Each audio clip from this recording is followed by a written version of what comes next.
Hello guys, so we're gonna talk about today is how I edit wedding, and I'm gonna explain to you kung paano ko ginawa tong wedding na to. So disclaimer yarn. So disclaimer lang na hindi ako professional. It is based on experience and as I edit wedding films. Para nga pala sa mga viewers dyan, this is for the wedding filmmakers out there, for the aspiring gusto mag-shoot ng wedding. Yung wedding na to is pina-edit lang sa akin. So, this is a full wedding video edit. Yung nagpa-edit sa akin nito, siyang studio owner, Ligaya Films. So, explain o breakdown.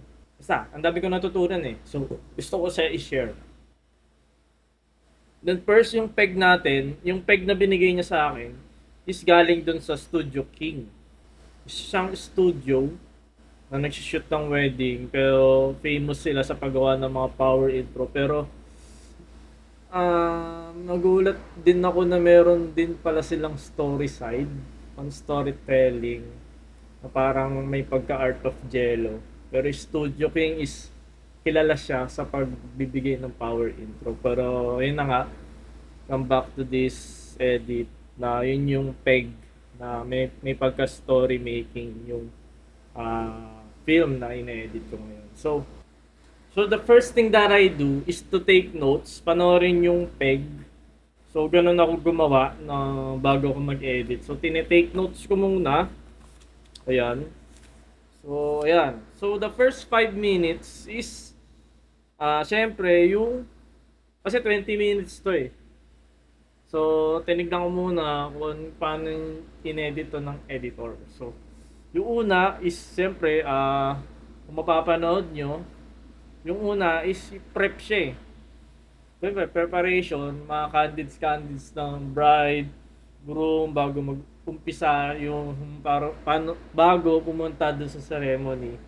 So, siyempre, candids ng groom, tapos ng the first 5 minutes, yung paano mag-prepare yung bride.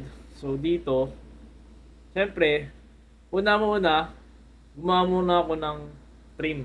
Yan, tinrim ko muna bawat camera. So, makita dito na bawat gears nilagay ko yung tawag dito. Yan, nilagay ko sa timeline. Camera 1, camera 2, and then the main cam. Ayan.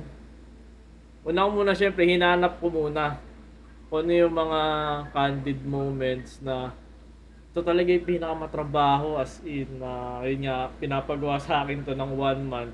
Pero natapos ko lang in 9 days.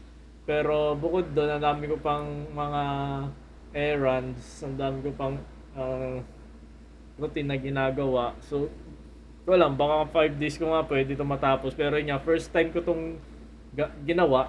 So, medyo nag-adjust ng konti. So, usually kasi ang wedding films is umabot lang, ang wedding highlights is umabot lang yun ng 5 or 6 to 7 minutes. I don't know that's the standard, pero I usually do that in wedding. So, first time tong mahaba, yung full cove talaga. So, a little adjustment that I make, I study kung paano siya gawin. So, ayun nga, muna trim camera 1, camera 2, inalign ko kung saan dito yung inorganize ko muna, kung saan dito yung bride, kung saan dito yung groom, then the parents, then the details, etc. etc. So, inayos ko muna siya ng inayos. Then, tinignan ko muna yung peg. Nagbase ako doon sa peg. Sinulat ko yung every 5 minutes kung ano ba yung nangyayari. So, 5 minutes the prep, 5 minutes ulit yung candidates ng mga abay, tawanan moments. This 5 minutes another the bride to church. And then the last 5 minutes is yun yung parang naging highlight bigla. Yun yung naging summary ng 15 minutes. Pero dito, base sa mga clips na tinignan ko, ayun nga, medyo nakulangan pa eh, no? Pero kudos do sa mga shooter nito. Pero syempre, siguro may certain details lang akong hinahanap na pwede pang sanang maidagdag dun sa full coverage. Pero it is what it is. Tinignan ko na lang yung full potential ng buong raw clips kung ano yung pwedeng magamit doon. So, yung last 5 minutes, yun yung para naging summarize ng 15 minutes. Chinek ko muna yun eh. Kasi doon medyo madali or doon ako nag-enjoy sa process ng paggawa ng highlights. So, itong mga part na pinakauna, so parang kung ano yung nangyayari from prep to reception, ano lang siya, flat lang. Baga, no, basta, ayun, may flow, may on the flow lang siya. Pero yung the last 5 minutes or the last minutes of the video is parang highlights o summary na pwede kang gumawa ng something creative na mapapaiyak mo talaga yung viewers dun sa pinakadulo. So, ayun, meron akong separate timeline for that na tinahi ko talaga siya. Ito sa may dulo. Yan, dulo. Dulo talaga yun. So, dito, medyo nagbigay ako ng maraming time talaga na kung paano siya tatahiin. At dito ako nagkaroon ng madaming learnings talaga. Kung paano ibigay yung istorya dun sa mga viewers. So, pinakauna dyan, panoorin natin Panoorin natin. Tapos i-breakdown natin. Ito yung pinakadulo Kapag anong nangyari dito is naging 4 minutes lang siya. So, yun nga, medyo nakulangan ako maghanap ng mga clips na isasalpak. Pero pinilit ko na lang talaga siya. Nagawan talaga ng magandang story. Based dun sa peg na ginawa na tinignan natin doon sa Studio King. Again, disclaimer lang Ayun nga, base lang to dun sa natutunan ko. So, in-apply ko lang siya dito. So, just gonna play for this.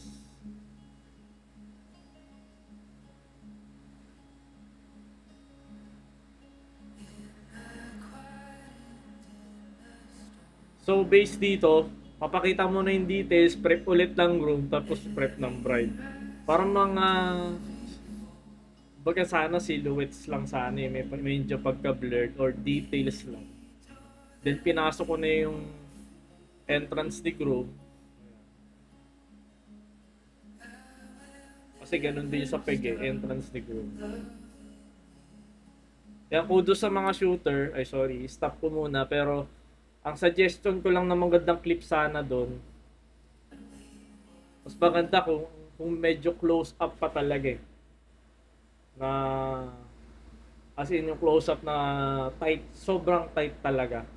Pero yun nga, it is what it is. So ginamit ko na kung ano yung meron dito. So sa akin kasi importante sa wedding. Ito medyo nami-miss ko na rin mag-shoot ng wedding. So wala naman, ayun nga, wala akong masyadong shoot ngayon. Pero ayun nga, gusto ko mag-edit pa din. Gusto ko magbigay ng story pa din. So ayun nga, based on what I shoot, based on siguro sa preference ko lang naman to, wala namang mali. Pero ayun nga, na mas maganda nga dito, sobrang tight. Kita yung emotions talaga ng groom. Pero yun nga, medyo ang daming wide shots dito. Pero ayun. Tatlo na yung camera nila dito Pero not sure if yan, ayun yung mga gantong shot siya, Yan. Mas maraming ganyan sana. Pero yun yan. Tapos pasok ulit, bride and groom. Mga B-rolls sila. Tapos first dance, pwede mo na ipasok dyan yung first dance.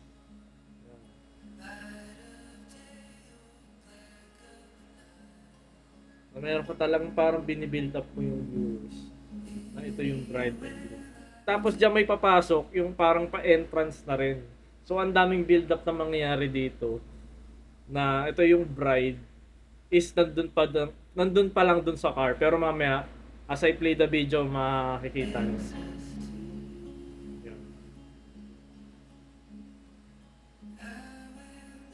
Ayan, pinasok ko lang yung abay. So para, pwede yun So pinakita ko lang muna saglit yung pa-entrance. So mamaya makikita nyo ba't ko nilagay yan. Yan. Tapos Tapos ito na yung abay na. Ang ganda nga sana yung medyo candid talaga eh. Yan, details muna, balik sa abay ulit. Candids, pwede yan. Pwede mo isalpak yan, hindi kailangan sunod-sunod. Parents, yan. Parang may binibigay na ka na story. Bago mag-entrance, sorry may kasamang ano eh, na-explain ko bawat clip. So, bago mag-entrance, pinapakita mo yung family. Sorry, play na. Ayan, family, tapos, yan, dance na mother sa father dance. Pwede mo na isalpak doon. Tapos, family ni bride, ayan. Dance naman ni bride saka with the family. First dance ulit.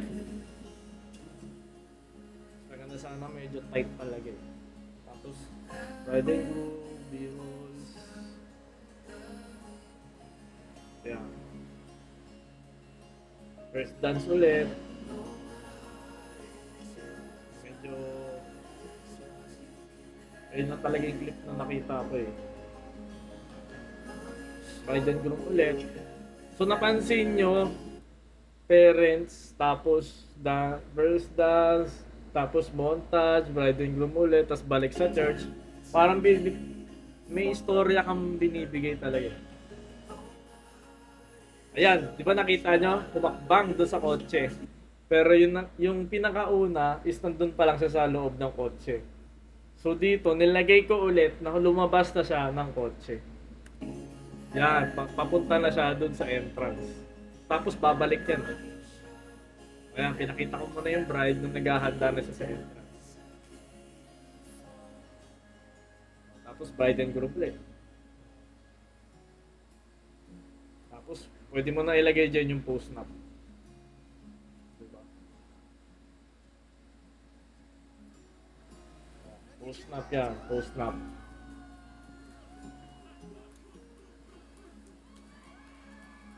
Kasi ito na, nagbi-build up na yan eh. Naparating na yung build up. Ayan na. Tapos ayan na, pabilis na ng pabilis. Pero hindi mabilis masyado. Is parang binibuild up mo yung moment. Pagkaikot niya, ayan, first dance. Pasok, entrance ng bride. Yan. Pong. Ito yung pong. Gagado. Ayan yung bride entrance. Payak siguro. Ganda ni ito boy. Pakita mo. Mas maganda sana medyo tight pa yung shot eh. Pero kita mo talaga yung emosyon ng mga tao. Iyak. Ayan. Yan yung ending. So yung sa peg, yan din yung ending. Tapos balik sa post na.